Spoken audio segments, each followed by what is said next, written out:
We got 2 minutes left. It's gonna happen in 2 minutes. I think it's happening at 7. Hopefully this is not a fail. And there's the big screen. Oh yeah. 1 minute. 1 minute remaining.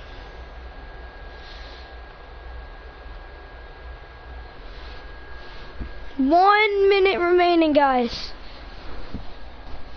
Holy crap. 1 minute remaining.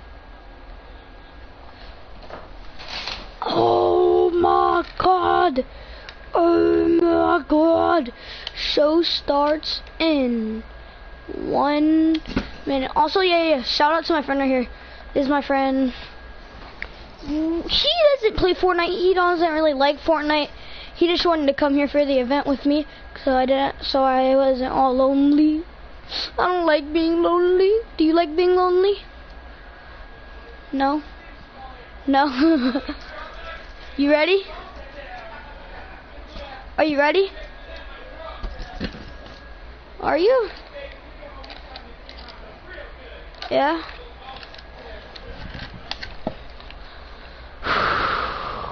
Thirty to 9 to 8 to 7 to 6 to 5 24 23 22 21 20 19 18. Whoa, 17 16. I can't dance. It won't let me dance. I'm confused. It won't let me dance.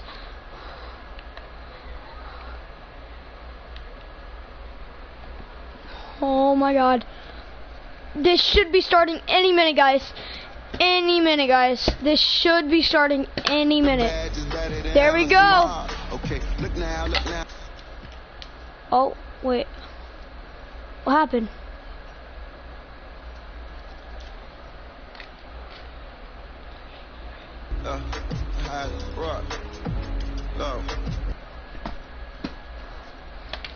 Wait, keep crouching if it keeps freezing for you. Keep crouching. Your voice to vote. Voting is your voice. So we have so many different issues that have happened in this country. It's really, truly unprecedented time. So I'm looking forward to these conversations. I think you'll be educated as well as entertained, but most importantly informed. We have morethanvote.org, whenweallvote.org, and fairfight.com. Those resources are imperative as we try to change our future.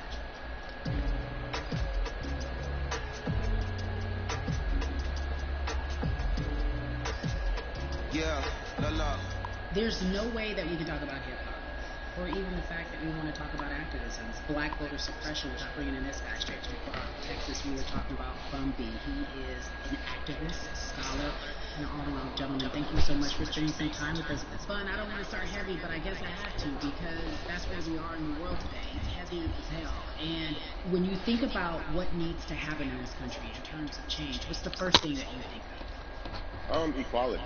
That's pretty much the first thing that comes to mind, right? Black people need to be seen as equals in this world.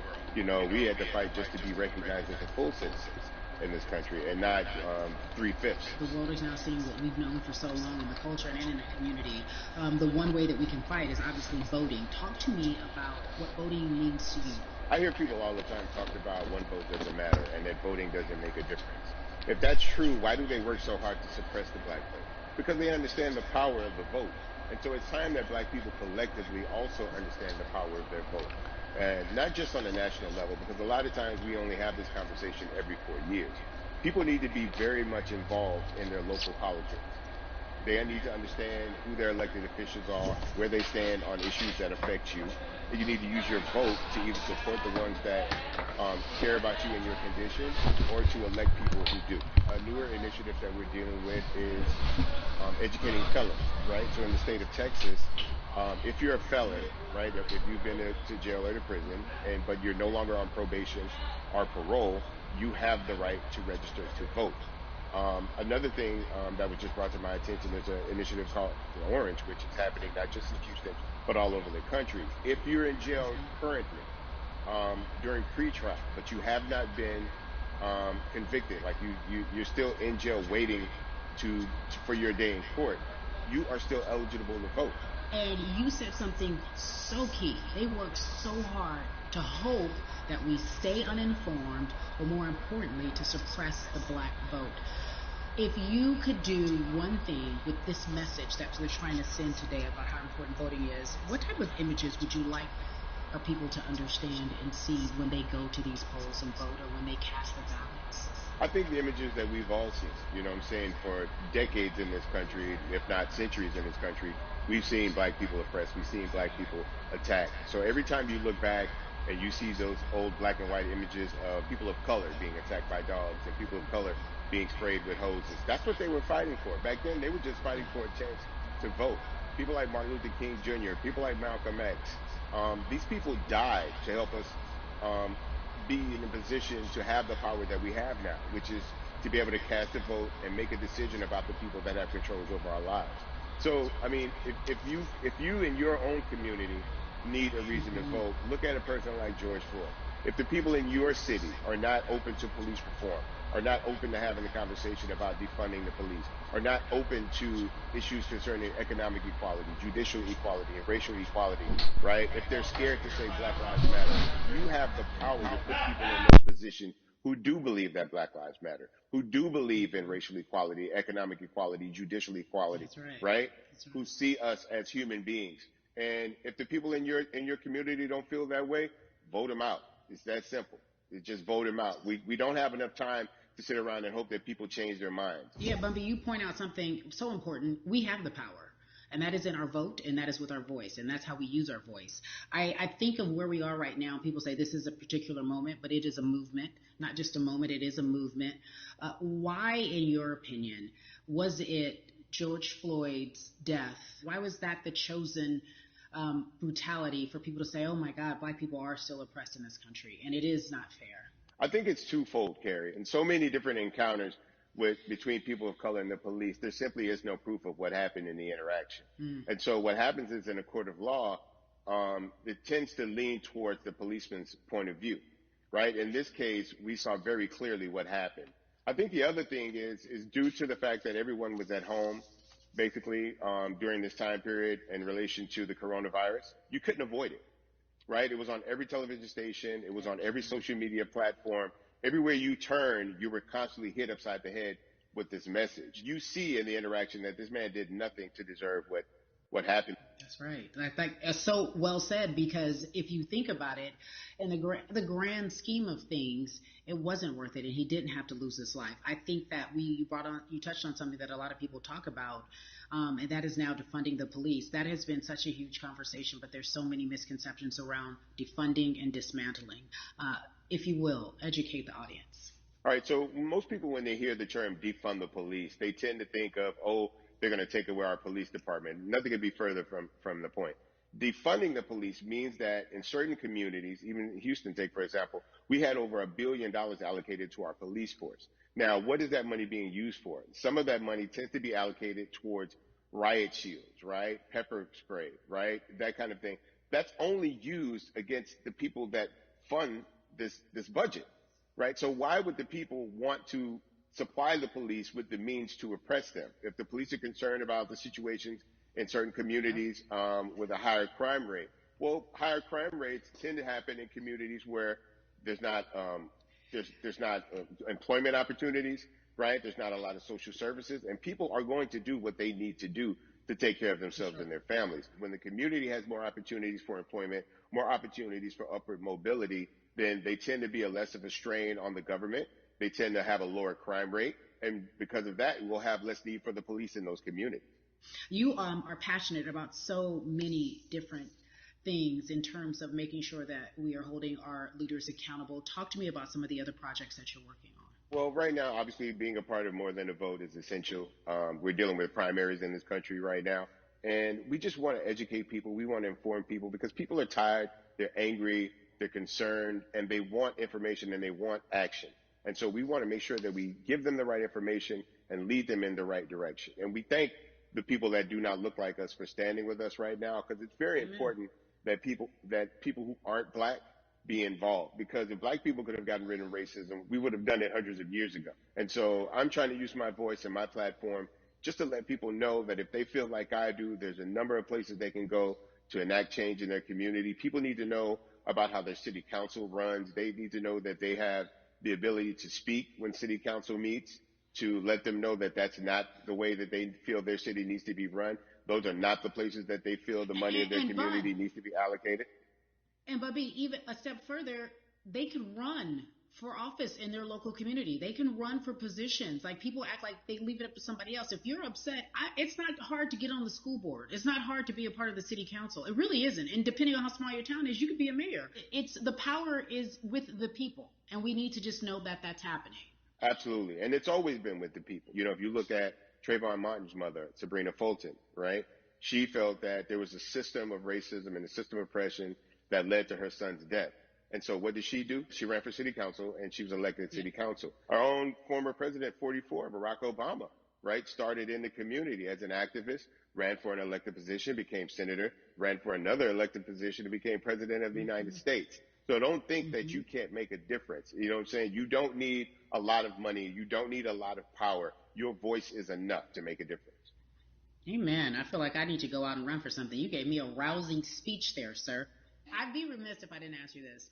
When I talk to my brothers, I have to ask you, as a black man, how are you doing? Are you okay? I'm good. I'm good. I have a very strong relationship with God, so prayer definitely works for me. I have children and grandchildren who are watching me, who are encouraged by what I do, and they're proud of me right now, you know, and that's really what matters, you know. The change starts at home, you know, so as long as you have a support system that believes in what you're doing and supports you in what you're doing, you have everything you need to go out there and fight the good fight. And for those that don't, there's a community of people here to help you. So you can go to places like morethanavote.org. There are many different places that will encourage you, inform you, and they will put you with groups of people that feel like you, that are ready to take action. So no one has to go about this alone if they want to do it. Yeah, we're stronger together. People have been saying it, but that has much more meaning now that we are in our movement, not just this moment. Bun B, it has been an education, always a pleasure. Thank you so much. I appreciate you. Keep fighting the good fight. Keep up the good fight.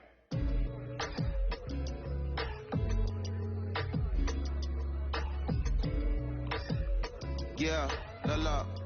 So our next guest, I have to admit, I'm a fan, but there are so many different people that we could talk to, and I thought it was so imperative that we speak with her. You know her as Molly on the huge, successful show Insecure, HBO's Insecure. She also has a comedy special highlighting her Nigerian roots, and she's an amazing podcaster. Let's welcome in Yvonne Orji, everyone. You have such a beautiful way of making things funny, giving us our medicine with some candy, right? The humor and the healing. You bring all of that to your space. And right now, as you look across this country and how everyone is so broken and so upset, if it's not social injustice, it's the pandemic, it's depression, it's unemployment, the list goes on and on. How are you doing, quite frankly? You know, I'm rediscovering self in a way that is hard, but necessary, that will lead to ultimate joy. I know it sounds like a lot, but no, I think I personally think that God put all of us on a global timeout. Like, we just, America hasn't done as good as other people when it comes to timeouts, because everyone else is out playing at recess, and we're still in the principal's office hoping and wishing we can come out. But I think that if we settle into the timeout and really learn the lesson that we're supposed to learn from this season, I think we'll emerge better. We'll learn how to play well with others in more ways than one. And so personally for me, I'm taking this time to learn me in a new way. I feel like I'm being ushered into a new season, and I'm getting still, because sometimes the busy confounds the work that we're supposed to actually be doing. We're busy doing other stuff, but we got work that we need to do on the inside. And I'm leaning into it. I'm like, dang, I thought I was going to be able to rest like everybody else. And God's like, nah, we got work to do. You know what? And I think that's what everybody is saying about 2020. It's demanding that we be better. And you said it's a global timeout. What do you mean by that? Yeah, it's like, everyone sit down, be humble, to quote the great prophet Kendrick Lamar. But no, seriously, sit down and let's reevaluate some things. Let us unearth and shake up the things that we have been trying to hide within ourselves, within our nation. I think America is going through an unraveling right now, a much needed, a much necessary one. And I think all eyes on us, right? There is no, oh, I was on the subway for an hour, so I didn't miss that thing that happened. No, everybody was home. Everybody, was watching when George Floyd died, and everybody, no one could hide it. Everyone was watching when Amy Cooper called the cops. Like, this is a time where it's like, oh, we can't pretend it away. We can't excuse it away. No, no, no, no, no. It's a global timeout. Sit down, watch, and let's learn. And globally, it's like, hey, we were going business as usual, but it ain't usual no more. Like that's old. Anytime change occurs, it's very uncomfortable. And so right now we're sitting with we're getting we're getting comfortable with the uncomfortable. The minorities, we've been comfortable with being uncomfortable because that to me explains just the existence for whatever we want to do, how we break into our careers, how we live our lives, how we find ourselves one of the few or one of the first. And that's a lonely road. When you look at, and when you talk about this global timeout, everybody had to pay attention to Amy Cooper. Everyone had to pay attention to George Floyd. How is that helping us as a people, as a country during our global timeout? I think, well, one, we're not minorities, Carrie. You already know it. It's like these labels that they put on us. It's like the same way of saying like black on black violence. Also, there's no white on white violence. It's branding. Yeah, right. It's all branding. Yeah, you're right. It's like white people kill white people every single day. So no, there is no black on black violence. And if you say black on black violence, well then let's brand white on white violence. Like I watch Investigation Discovery. Ain't too many of us been featured.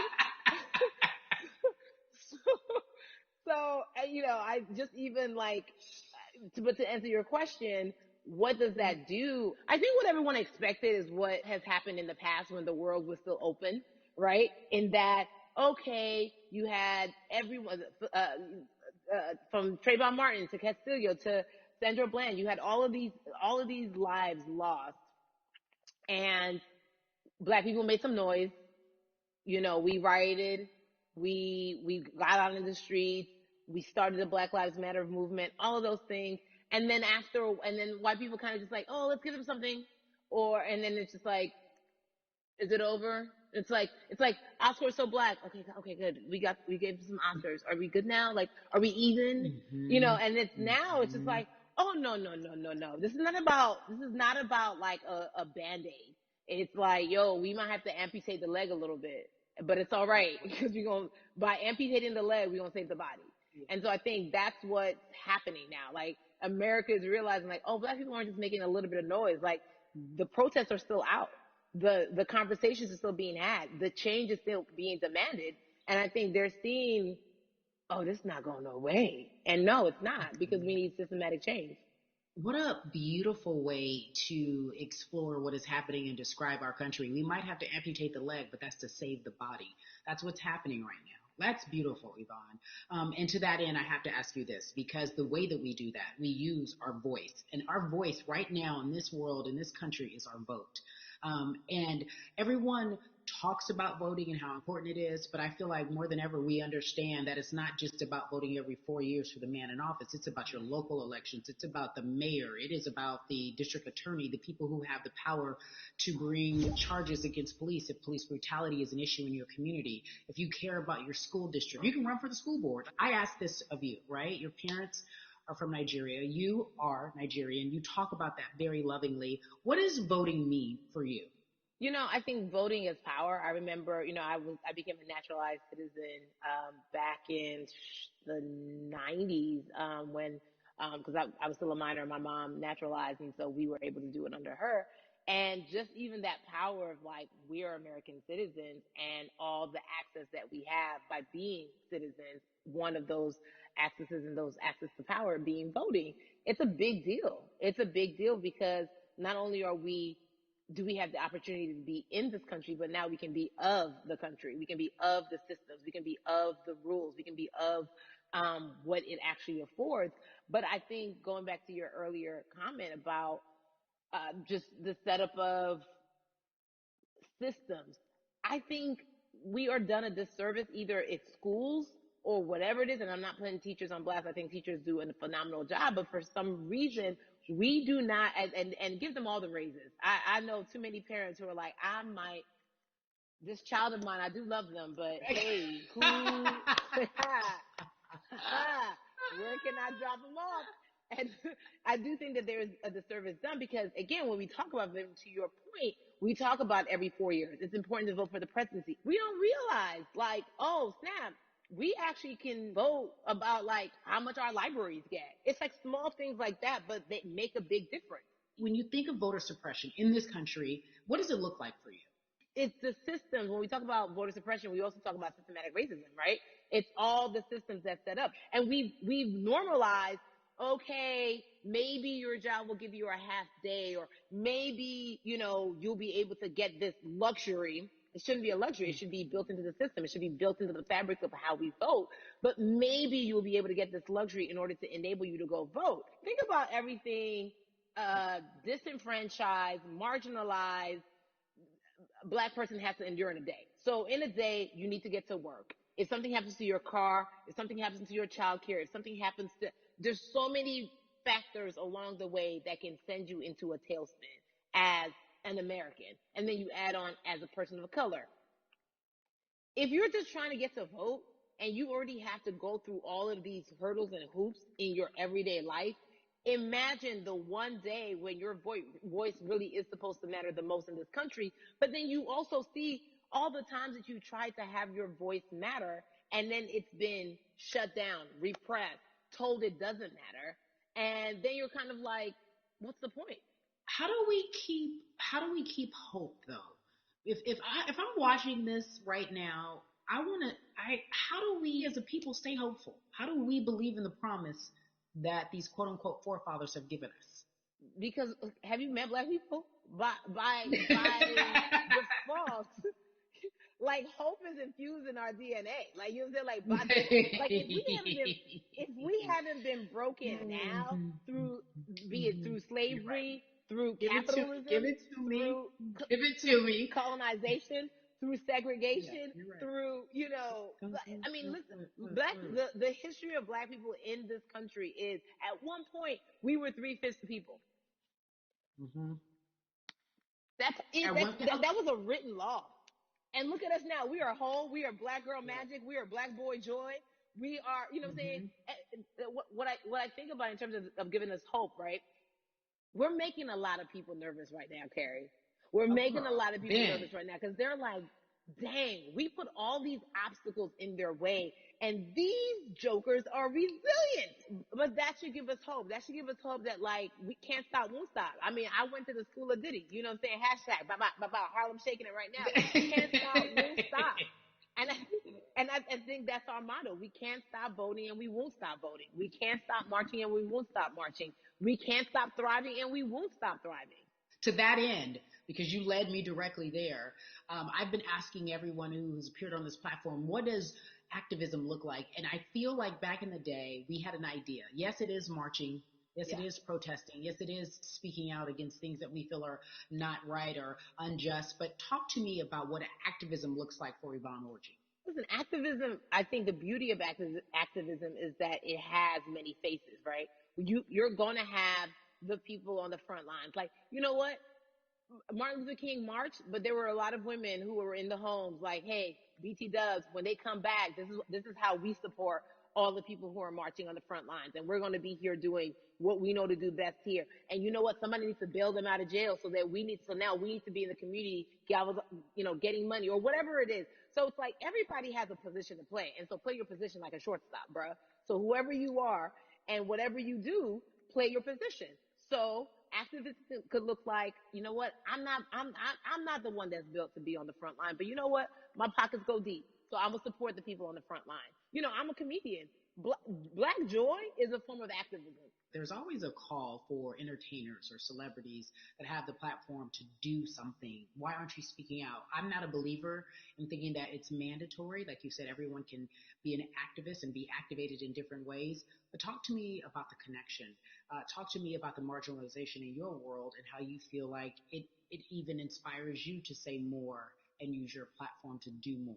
Beneath the surface of what we do, like Niecy Nash says, it's the who, right? The who is the person who's going to be like, hey, let me call this out. Either blind racism in terms overt racism in terms of ways that we can be better, in terms of ways that we can actually be more uplifting to the community that you may not even realize that you're serving. Before I let you go, talk to me about the urgency, in your opinion, for people to vote, our people to get out and vote this coming election.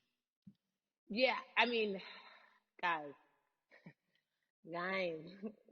if you think you're tired now, I'm telling you right now, we cannot take this sitting down. We can't take this jokingly. I understand that it may be hard to figure out who to vote for, but at the end of the day, we got to vote for our families. We got to vote for our legacies. We got to vote for continued progress. We have to vote for upward mobility. We have to vote for equality in a way that is long lasting. And if we succeeded before, we can do it again. You talk about the whole, this is the time. This is not the time to give up. This is not the time to pretend a way that we haven't made progress. We have. There's still much more to be done. And you know what? We might have to get to a point where we pass the baton to our children and our children's children, but we still have work to do now for that generation. Yvonne Orji, you are everything. You are Molly, but you are not Molly, but I love you so much as Molly on HBO's Insecure. You are an amazing podcaster, Jesus and Jola. Shout out to Lovey. And then we also have movies. Like you, The World, you're a model, a cover model. Also, wait, don't let me forget your hugely successful stand-up comedy special on HBO. Girl, you're doing it all. And I am so grateful. You're truly the dream, not just the American dream. You're the black girl, brown girl, do it all dream, the immigrant dream, everything. You're a beautiful, beautiful soul.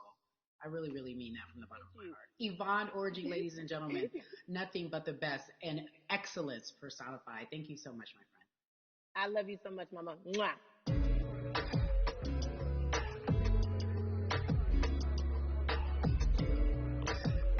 Yeah, la.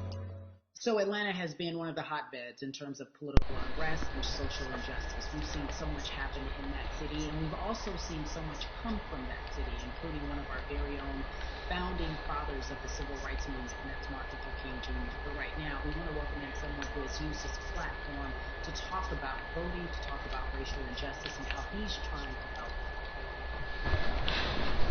Yo, stream. It's late.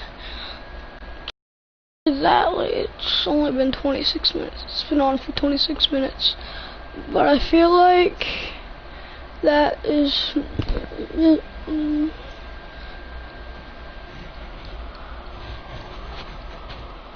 Hi, I don't know who that is. That's just some random person, isn't it? I think so. Alright.